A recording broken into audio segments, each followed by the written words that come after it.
ஒற்றை பார்வை அதைத்தானே யாசித்தேன். கிடையாது என்றால் கிளியே என் உயிர் போக யோசித்தேன். 4 ஆண்டு தூக்கம் கெட்டு இன்றுன்னை சந்தித்தேன். காற்றும் கடலும் நிலமும் அடித்தீ கூட தித்தித்தேன். மாணிக்கத்தேரே புனை மலர் கொண்டு பூசித்தேன்.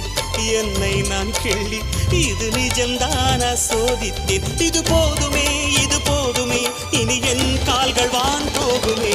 என்ன அழகு எத்தனை அழகு கோடி மலர் கொட்டிய அழகு இன்றெந்தன் கை சேர்ந்ததே.